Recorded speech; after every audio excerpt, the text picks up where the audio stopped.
welcome back to IQRA IAS.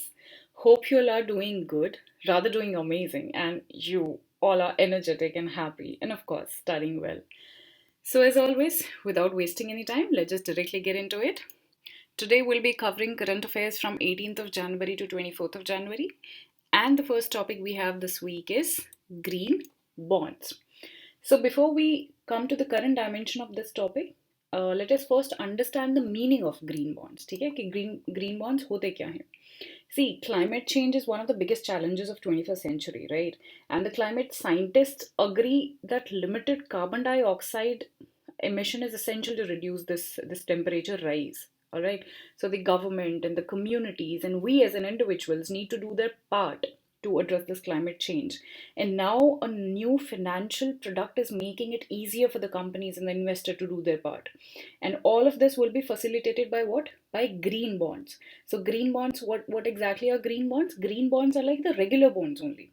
Okay? They're like any normal bond only. Okay? See, a company or a government issues a bond over a promise to repay at the future date with the interest in exchange from money that can be used today to invest in income generating activities, right?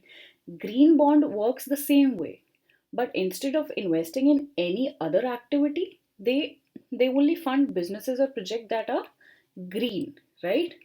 Projects that benefit the environment. Like for example, a company might issue a green bond to finance solar power plant, right? Renewable energy, clean transportation, sustainable water management, and a lot of climate changes that are happening around, right? But Asia still lacks the issuance of green bond, right?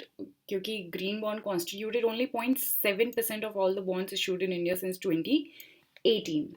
Okay, so the government and companies will need to make constructive efforts to address this climate change, and green bonds can be a major part of the solution.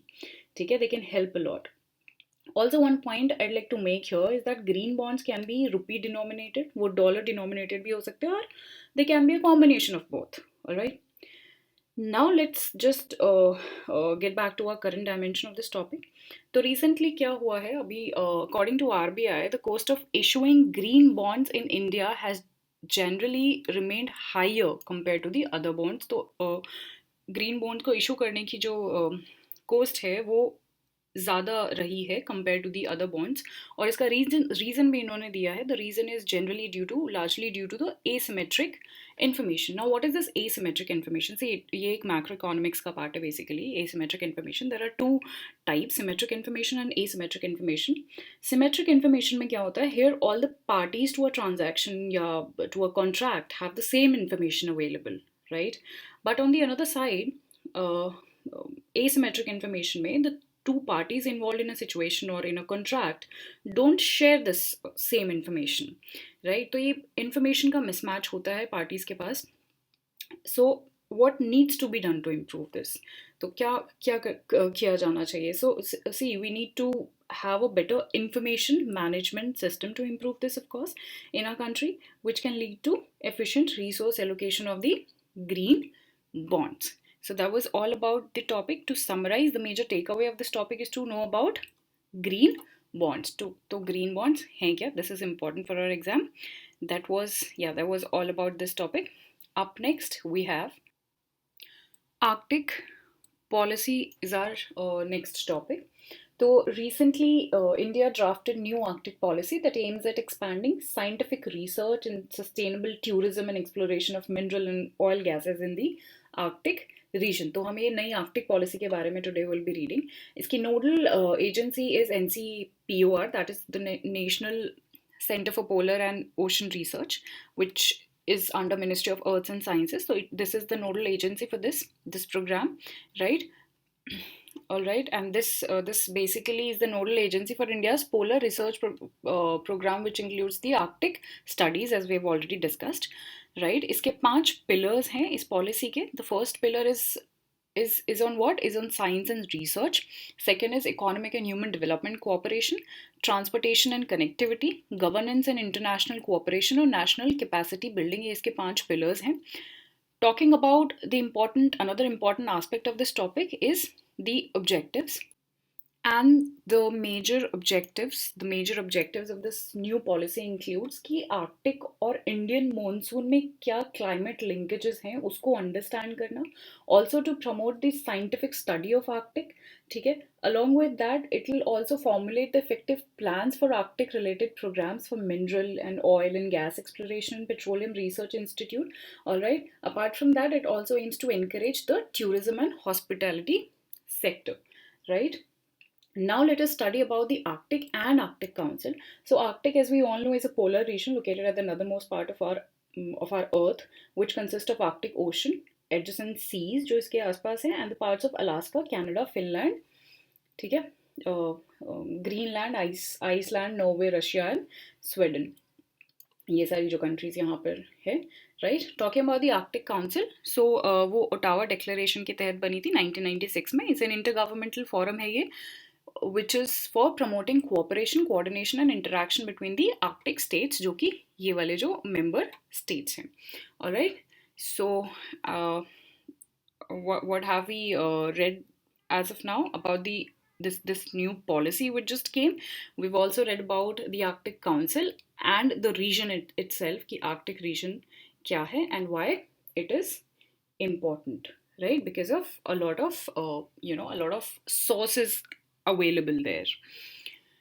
Okay, this one point is really important for our prelims कि India का क्या status है वहाँ पर. So India has received a observer country status in Arctic Council in 2013. So observer is the status we have there, right? That was all about this topic. Next up we have 27 June 2021 UPSC prelims की date है और IQRA IAS लेके आया है आप सभी के लिए यूपीएससी टेस्ट सीरीज. 3 जनवरी से हम शुरू करने जा रहे हैं हमारा टेस्ट सीरीज. 32 टेस्ट होंगे total guys, 24 module wise test होंगे और 6 comprehensive test under the guidance of Awadh Ojha sir, renowned faculty of Vajiram and Ravi. Awadh Ojha sir की गाइडेंस में ये सारे टेस्ट कंडक्ट करा रहे हैं हम. तो हिस्सा बनिए इस यूपीएससी प्रीलिम्स टेस्ट सीरीज का. 3 जनवरी से हम शुरू करने जा रहे हैं. विजिट कीजिए website www.iqraias.com for more details. SHRAMSATI and SHRAMSATI portal. See, we all have noticed that migrants all over the country had to face difficulties after the lockdown was announced, right? And also there's always a lack of real-time data on migrants, which has been the biggest challenges faced by our governments, because until and unless we have the data in our hands, it will be very difficult to link the tribal migrants to the existing welfare schemes, right? So to achieve this only, to overcome this difficulty only, the Union Ministry of Tribal Affairs has virtually launched this portal जिसका नाम है Shram Shakti portal, ठीक है, for data related to tribal migrants, ठीक है.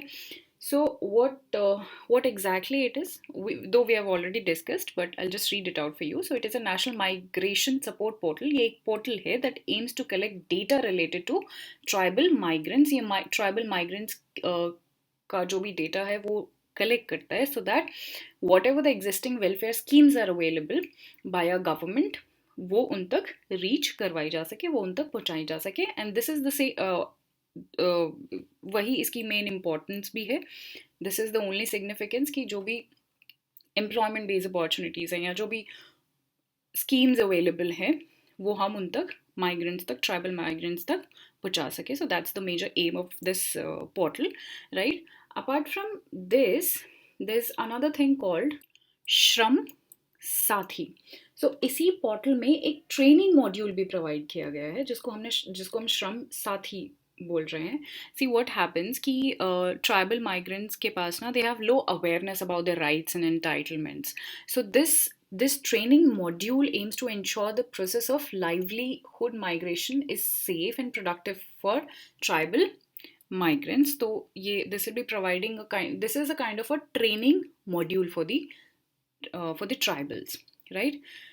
So to summarize about this topic, हमने 2 चीज़ों के बारे में यहाँ पर पढ़ा. First is about this portal which will be helping the tribal migrants to know about their what are the schemes that are available for them, ठीक है, and also it'll be helpful for generating employment opportunities for them. Apart from this, we've also discussed about the SHRAMSATI training module, right? So these are the two takeaways from this topic. That was all about this topic. Up next we have India innovation index 2020. तो अभी recently NITI Aayog ने second edition release किया है for this India innovation index 2020, right? And this index took an inspiration from what? From global innovation index, which was started in 2007, if you remember. Or ये index basically tells us कि which country or which state is spending more on research and development, on human capital, etc., etc., right? और ये global innovation index 2020 में, if you remember, India की rank was 48 out of 131 countries that they were ranked. ठीक है? तो India innovation index का जो first edition था that was launch in 2019 and this is the second edition जो अभी लॉन्च हुआ है. ठीक है. Apart from this there are 5 enabler parameters जिसके बेसिस पर हम ये इंडेक्स निकालते हैं. देर आर 2 परफॉर्मेंस पैरामीटर्स जिसके बेसिस पर हम ये निकालते हैं. And those 5 enabler parameters which also act as an input for the innovation environment are human capital, ठीक है, कि investment कितना है, knowledge worker क्या है, business environment कैसा है, and safety and legal environment कैसा है, right? Performance parameters दो हैं कि knowledge output and knowledge diffusion. ठीक है. Highlights देख लेते हैं which is important. So there are 2 things which are really important for our exam कि who releases this index. तो NITI Aayog releases this index, and apart from this highlight is important कि कौन सा state ने top किया है. ठीक है. So कर्नाटका जो लास्ट ईयर भी टॉप किया था, Karnataka has continue to occupy the top position followed by Maharashtra and Tamil Nadu. तो 2-3 जो टॉप स्टेट्स हैं, you must remember the 2-3 top states, right. Union territory की बात करें तो Delhi has retain its first rank followed by Chandigarh. Hill states की अगर हम बात करें तो Himachal Pradesh has top the index in this category followed by Uttarakhand. So Karnataka, Maharashtra और तमिलनाडु, ये 3 नाम तो you must remember. And apart from this who releases this index is becomes really important for our exam, right? That was all about this topic. All right, next up we have vaccine med3 is the next topic we have.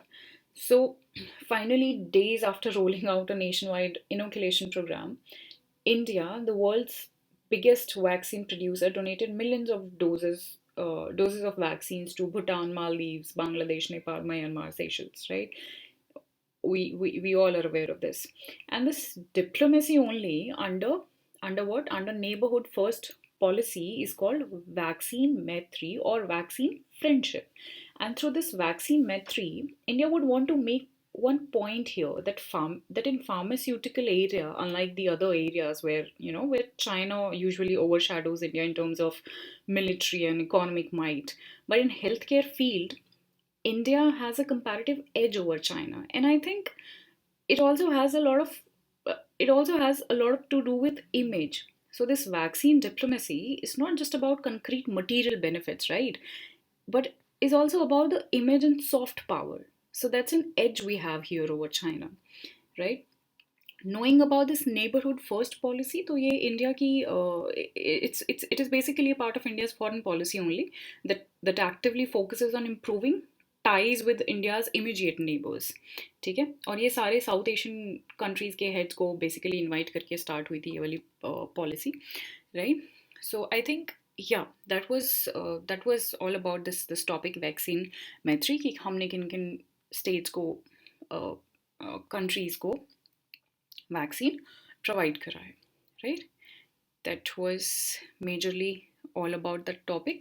Up next we have some important military exercises happened last week, तो हम वही अब पढ़ने वाले हैं. तो India और France के बीच में there was a bilateral air exercise Desert Night 21 which was held. ठीक है. और इस एक्सरसाइज की ना सबसे इम्पॉर्टेंट बात ये है कि इसमें रफेल एयरक्राफ्ट का यूज़ किया जा रहा है. फर्स्ट टाइम किसी मिलिट्री एक्सरसाइज में यूज़ किया जा रहा है. So that's how it becomes important for our exam. And what's the major point you must remember for our exam कि ये कौन से 2 कंट्रीज़ के बीच में हो रही है ये exercise. So it is India and France. So the name of it and the name of the 2 countries you must remember for our exam perspective, right? Apart from this, there's another exercise called Kavach. ठीक है। तो recently Indian armed forces, जो कि जिसमें Indian Army, Indian Navy, Air Force और Indian Coast Guard सब ने मिलकर they conducted a large scale conjoint military training exercise, जिसको हमने कवच बोला है, right, in Andaman Sea, right, Andaman Sea or Andaman Sea and Bay of Bengal. And the major aim of this drill is to sharpen the operational synergy between the services, right, between the services. And the scope of the drill covers the joint intelligence, right, surveillance task. तो ये सब वो काम करती है. Okay. Also, it will be conducted under the aegis of Andaman and Nicobar Command, this ANC. Talking about this ANC, तो this is the first and the only tri-service theatre command of Indian Armed Forces, जो कि port Blair में based है, अंडमान निकोबार में, and was created in 2001 to safeguard the India's strategic interest in Southeast Asia and Strait of Malacca, right? So यही दो exercise थी. You again I am repeating, you must remember the name and the countries जहाँ पर ये, जिनके बीच में ये हो रही है, and if not countries, what exactly, where exactly they are happening. Alright, that was all about that topic. Up next we have global risk report is our next topic. तो अभी वर्ल्ड इकोनॉमिक फोरम ने 16th addition release किया है of global risk report 2021. Again global economic forum becomes important. तो इसकी जितनी भी reports हैं which are release by world economic forum, you must remember them for your prelims. So recently global risk report has been release by world economic forum. In this report they not rank the countries. इन्होंने बस कुछ upcoming global risk बताए हैं, उनके consequences और उनके solutions के साथ, which can definitely quote in your mains examination, right. So these are the list of the risk which are जो हो सकती हैं, और ये this is by likelihood and this is by impact. मतलब ये वाली जो रिस्क है ये हो सकती है, एंड बाय इम्पैक्ट मतलब ये शायद बहुत ऐसे हो नहीं सकती, बट अगर हुई तो इनका इम्पैक्ट बहुत ज़्यादा होगा, right. So I just read them out for you. The top risk first is extreme weather. We all are aware of this, we all know this. Climate action failure, again मतलब जो भी हम actions ले रहे हैं वो अगर implement नहीं हो पाते हैं, वो fail हो जाते हैं, तो this again becomes a risk. Human environmental damage, infectious diseases, we are facing it right now. Biodiversity loss, digital power concentration, digital inequality, ये दोनों almost same ही है कि inequality create हो जाना, पैरिटी ना मेंटेन रहना डिजिटल वर्ल्ड में, interstate relation fracture, cyber security failure, livelihood crisis. और जो इम्पैक्ट वाली डिजीज़ हैं कि जिन आई मीन रिस्क हैं कि इम्पैक्ट जिनका बहुत ज़्यादा पड़ेगा अगर वो हुए तो, so infectious disease, climate action failure again, weapon of mass destruction, biodiversity loss, natural resource crisis, human environmental damage, livelihood crisis, extreme weather, debt crisis, IT infrastructure breakdown, right? And they've also suggested some. So I mean they've also mentioned the consequences कि इन सब की वजह से there could be social unrest, there could be political fragmentation, geopolitical tensions हो सकती है around the world. So these are some of the possible consequences which might happen due to these kind of risks. Also, along with this, they've suggested the remedies also, the solutions also. So the response to COVID-19 offers many governance opportunities, they said. And some of those opportunities and some of the solutions are, the first one what they said is कि हम analytical frameworks formulate करें that takes that holistic view of that risk.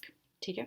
Second जो उन्होंने बोला है is that we should improve and combat the misinformation spread around the world, right? Third, they've talked about is exploring new forms of risk preparedness, right? So these are some of the solutions given by them along with the consequences, and of course we've already read about the top risks that are there. And for our prelims, global risk report is released by World Economic Forum becomes important. All right, so that was all about this topic. Up next we have adaptation gap report. So UNEP ने recently अभी एक adaptation gap report 2020 release किया है, ठीक है. And this was the 5th edition of this report. जो पहली report थी वो 2014 में आई थी, 2014 में first report came, right? Before we understand this adaptation gap report and before we read the highlights of the report, let us first understand the meaning of adaptation कि adaptation है क्या. See, humans are responsible for bringing a lot of changes in the environment, right? We are increasing the use of vehicles, we are increasing pollution, urbanization, we are cutting down the trees, etc. And all of this might look beneficial to us in the shorter run, but it'll backfire on us soon.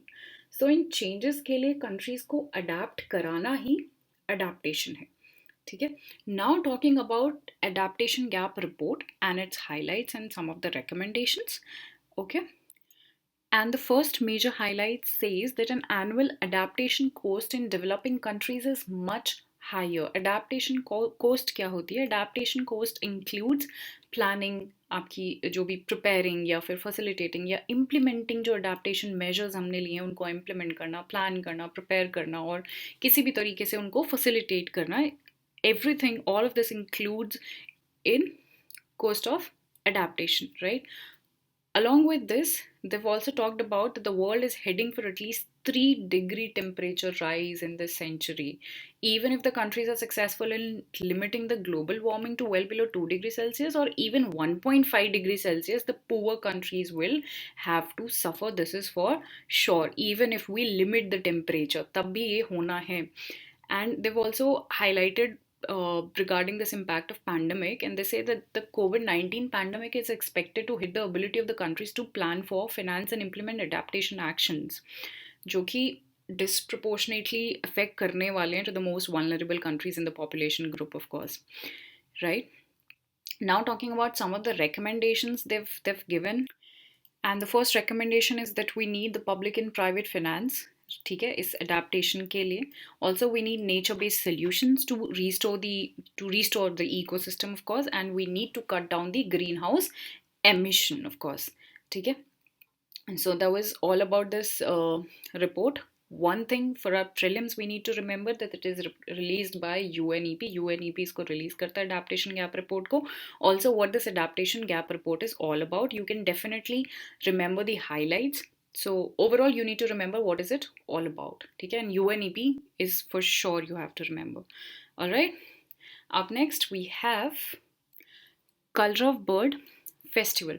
See, those who can understand the bird's behavior can understand that it sends a signal of any impending natural calamity, है ना?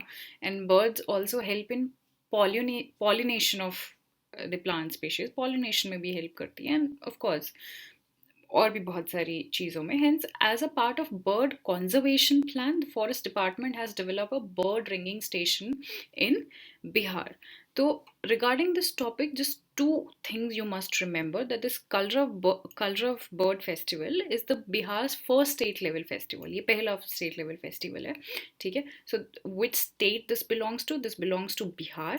Apart from this, there's this sanctuary which is given, Nagi Nakti Bird Sanctuary. तो ये वाली sanctuary भी बिहार में located है. Just two of the things you need to remember. ये name Kalra belongs to Bihar. Nagi Nakti Sanctuary, Bird Sanctuary belongs to Bihar.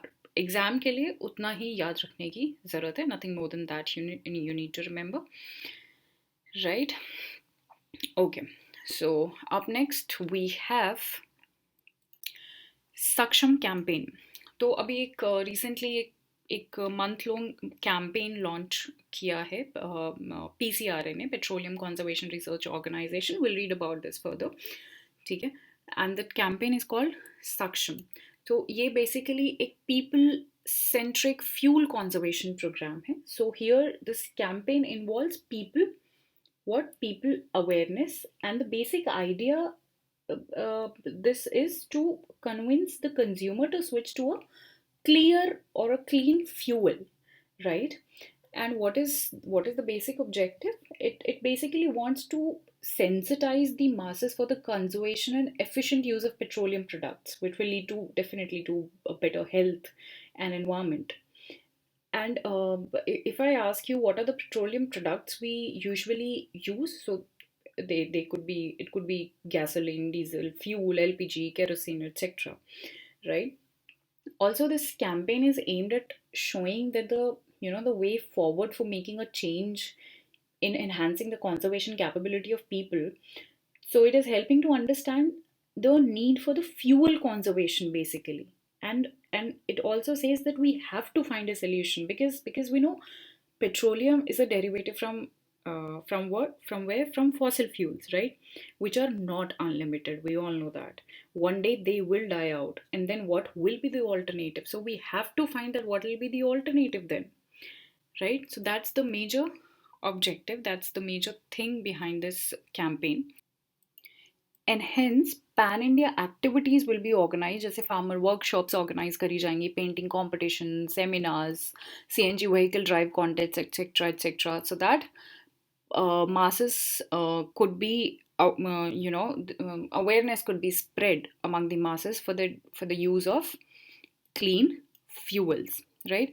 Now talking about the PCRA, तो ये एक रजिस्टर्ड सोसाइटी है which is set up under the aegis of ministry of petroleum and natural gas. Ministries are always important for our exam. कोई भी अगर body important body which is mentioned in the news और जो बार बार repeat भी हो रही है news में, यू मस्ट नो कि which ministry it belongs to, right? And as a non-profit organization, PCRA एक national government agency है which is engaged in promoting energy efficiency in various sectors of the economy. All right. To summarize this topic, Saksham campaign किसने launch किया था? You must remember this. And what is the basic agenda? What is the basic aim? And what is this Saksham campaign all about? You must remember for prelim specifically. Mains में भी definitely अगर कुछ ऐसा question आता है तो you can quote कि Saksham campaign or all those things were launched to aware the masses for the use of clean fuel, right? That was all about this topic. Next up we have NBFC regulation framework. So, to keep the NBFC in a good financial health, RBI has proposed a tighter regulatory framework for non-banking financial companies, that is NBFCs, by creating a 4-tier structure. तो ये 4 tyres के बारे में हम पढ़ेंगे. सबसे पहला the first layer is the base layer, और यहाँ पर सबसे कम रेगुलेशंस हैं. It is subject to the least regulation, right? इसके बाद आता है हमारी middle layer which is the second layer. ठीक है, here the regulatory regime will be stricter compare to the base layer. ठीक है, उसके बाद हमारी अपर लेयर आती है. अपर लेयर में this layer will be populated by NBFCs which have large potential of systemic spillover of risk and the ability to impact the financial stability. तो इसमें थोड़े और strictness बढ़ जाती है. And top layer has the this will have the highest regulation, the highest supervision. हालांकि इसमें अभी कोई NBFCs है नहीं, but in future there will be, right? And the major objective behind doing all of this is, of course, is to protect the financial stability only, right? Now, having talked a lot about NBFCs, let us now understand कि NBFCs होते क्या हैं.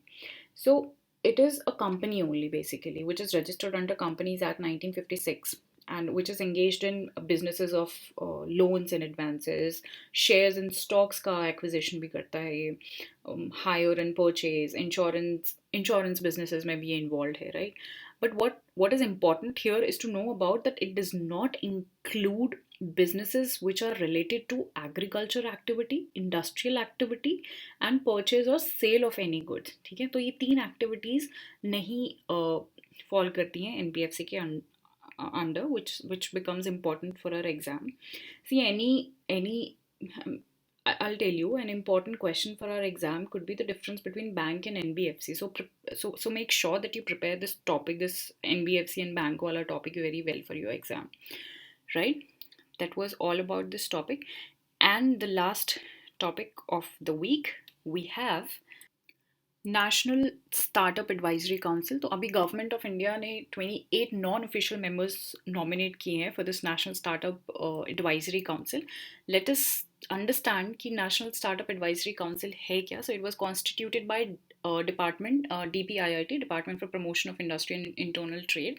2020 में ही ये constitute की गई है basically. And इसके क्या major aims and objectives or benefits हैं. So it will be helpful for policy making process for Indian startup ecosystem basically. And this council will have the representative and successful कुछ government representatives भी होंगे और successful startup founders भी होंगे यहाँ पर, whose major aim is to encourage innovation among all, including students also. But the major focus will be on economic sectors, semi-urban and rural areas, right? Now the question could be ki what will be the benefit, what will be the other benefits. So it'll definitely solve the unnecessary restrictions startup faces these days, and not just that, it'll also generate employment opportunities, right? Apart from that, it'll also suggest measures to facilitate the public organization to acquire innovation with a view to improve public service delivery, right? If we talk about its composition, तो just remember कि इसके chairman कौन है. तो Minister of Commerce and Industry will be the chairman of this National Startup Advisory Council. So yeah, what's important for our exam is to know about National Startup Advisory Council. It was constituted by which department or which ministry. ठीक है, you can also remember if you want to कि इसकी composition क्या है, chair who head this basically, right? So that was all about this topic also, and with this we come to the end of our weekly affair. Hope it was informative. Thank you.